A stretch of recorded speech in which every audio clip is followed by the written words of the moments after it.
Eyang Cerita mempersembahkan cerita silat dengan judul Bunga di Batu Karang. Cerita silat fiksi ini berlatar belakang Kemelut Kasunanan Surakarta. Selamat membaca dan mendengarkan. Mana kabar penggemar BDBK semuanya? Eyang doakan semua dalam keadaan sehat dan dilancarkan rezekinya. Mari kita dengarkan cerita silat ini. Bunga di Batu Karang. Episode 10 Bab 3. Dari dalam bilik masih terdengar jerit yang melengking-lengking. Ki Dipanala masih berdiri termangu-mangu. Tetapi Dipanala itu tidak berani mengatakan sesuatu. Tentu Pangeran Ranakusuma sudah mendengar. Jika ia ingin bangkit dan mendekati istrinya tentu sudah dilakukannya. Bukan main, desis Ki Dipanala kepada diri sendiri. Kekecewaan yang tiada taranya lelah membuatnya sama sekali tidak menghiraukan apa yang terjadi. Demikian parah kepedihan seorang suami yang sama sekali tidak menyangka bahwa ketidaksetiaan itu sudah terjadi, dan sekaligus menyebabkan kematian anak laki-lakinya. Dengan hati yang terpecah, Ki Dipanala kembali ke dalam bilik. Ia melihat beberapa orang pelayan berdiri di muka pintu butulan. Mereka pun menjadi heran, bahwa Pangeran Ranakusuma masih tetap duduk diam di pendapa. Rudira, Rudira, teriak Raden Ayu Galihwarit, maafkan aku. Aku tidak sengaja membunuhmu. Bukan salahku saja. Bukan salahku. Tabib itu menjadi tegang. Dipandanginya Ki Dipanala sejenak, lalu, apakah yang sudah terjadi Ki Dipanala? Ki Dipanala tidak menjawabnya. Sementara itu Raden Ayu itu masih saja berteriak, oh, bukan maksudku. Kumpeni itu bermaksud baik. Aku menyerahkan diriku karena aku mendapat imbalan yang tidak terkira. Aku bermaksud memberikan kepadamu Rudira, kepadamu dan kepada Wari, tetapi tidak untuk membunuhmu. Aku ingin mempengaruhi mereka untuk kepentingan ayahandamu. Ayahandamu harus menjadi Senopati Agung di Surakarta. Ayahandamu harus mendapat imbalan tanah yang jauh lebih banyak dari tanah Sukawati. Tanah Sukawati itu memang harus diminta kembali dari Pangeran Mangkubumi, kemudian diserahkan kepada ayahandamu dan masih harus ditambah dengan daerah sekitarnya. Juga Jatisari seisinya harus diserahkan, termasuk gadis itu Rudira, Arum dan juga kematian Juwiring. Oh, tabib itu berdiri gemetar. Dan Ki Dipanala pun bagaikan tidak dapat berpikir lagi mendengar isi hati Raden Ayu Galihwarit yang tidak sempat dikekangnya, karena ia masih belum sadar sepenuhnya. Untunglah bahwa bilik itu tertutup rapat, sehingga para pelayan yang berdiri di pintu butulan di belakang tidak begitu jelas mendengar kata-kata yang diucapkan oleh Raden Ayu Galihwarit itu. Mereka hanya mendengar lamat-lamat, Raden Ayu Galihwarit berteriak-teriak. Tetapi mereka sama sekali tidak mengerti maksudnya. Dalam pada itu, Pangeran Ranakusuma yang sama sekali tidak berniat untuk menengok istrinya, mendengar juga serba sedikit teriakan Raden Ayu itu, sehingga hatinya tergelar karenanya. Bagaimanapun juga ia bertahan untuk tetap duduk di tempatnya. Namun ia pun kemudian bangkit dan bergegas masuk ke dalam bilik itu sambil membentak, suruh orang itu diam. Suruh orang itu diam. Ki Dipanala dan tabib itu menjadi termangu-mangu. Sementara itu Raden Ayu Galihwarit masih berteriak, aku sama sekali tidak ingin berkhianat. Apa yang aku lakukan adalah suatu perjuangan. Aku telah berkorban dengan segala yang ada padaku untuk kepentingan keluargaku. Diam, diam, Pangeran Ranakusuma pun berteriak pula.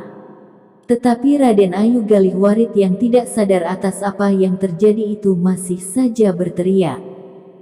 Betapa gelapnya hati Pangeran Ranakusuma. Pengakuan yang langsung dapat didengarnya itu bagaikan pisau yang mengiris jantungnya. Itulah sebabnya maka ia tidak dapat mendengar suara itu lebih lama lagi. Dengan garangnya ia meloncat dengan jari-jari berkembang menerkam leher Raden Ayu Galihwarit.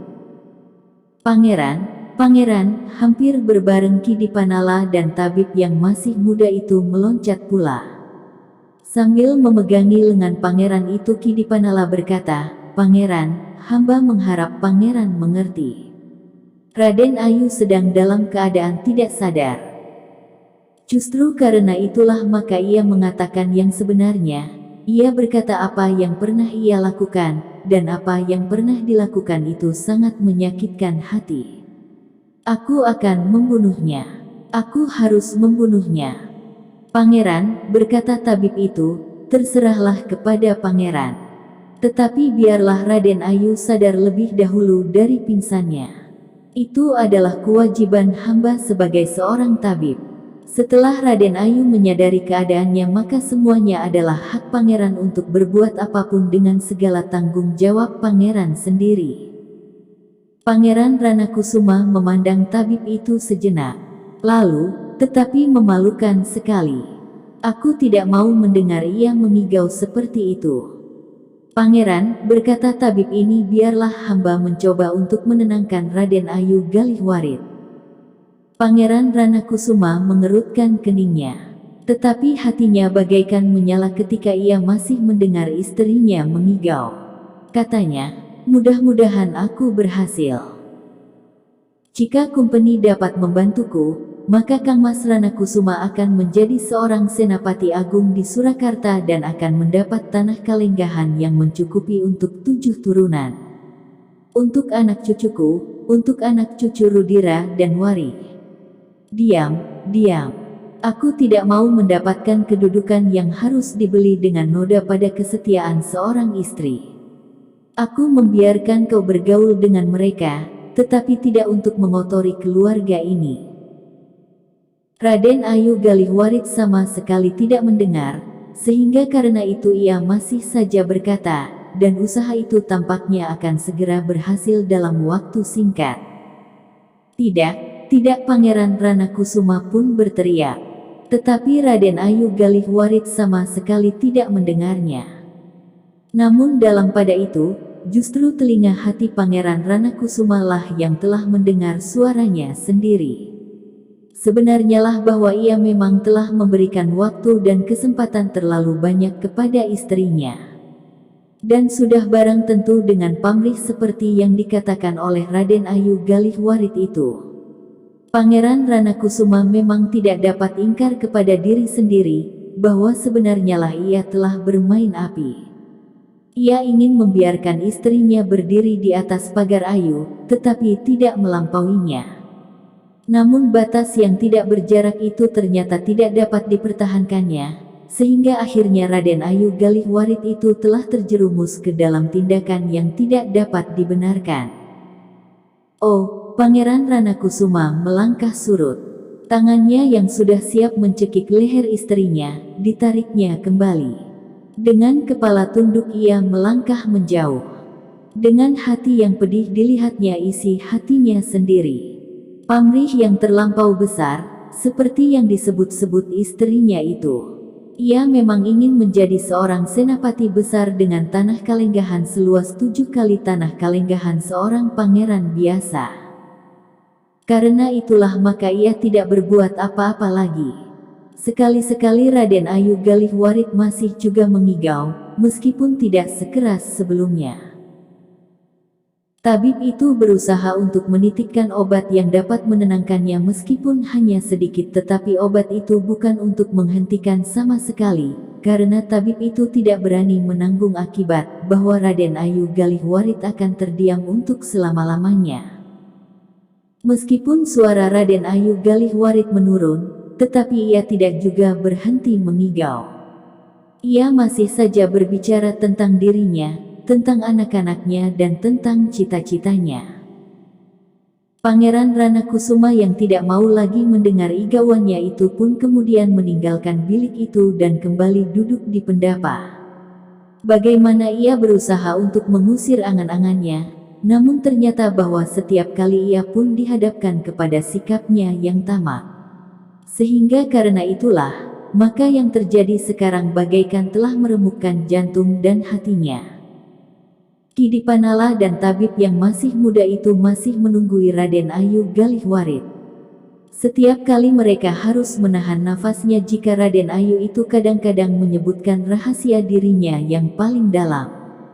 Bahkan di dalam keadaannya yang semakin lemah karena obat yang dititikkan di mulutnya, ia masih dapat menyebut beberapa nama orang asing dengan kata-kata yang tidak jelas. Bagaimana mungkin hal itu dapat terjadi, desis tabib itu perlahan-lahan. Terasa bulu kuduk Ki Dipanala pun meremang. Ia tidak pernah menduga bahwa ia akan mendengar pengakuan yang mengerikan. Apalagi dari mulut seorang perempuan bangsawan. Apakah kau tidak dapat berusaha agar Raden Ayu itu terdiam? Desak Ki Dipanala. Aku tidak berani melakukannya. Aku tidak berani menanggung akibatnya jika ia akan terdiam untuk seterusnya. Dan hal itu akan mungkin terjadi jika aku menitikkan agak terlalu banyak. Kau dapat memperhitungkannya. Kau sudah cukup ahli. Tetapi tidak ada jaminan yang pasti tentang kekuatan jasmaniah seseorang. Dan aku memang tidak biasa memberikan lebih dari yang sudah aku berikan. Ki Dipanala hanya menahan nafasnya saja.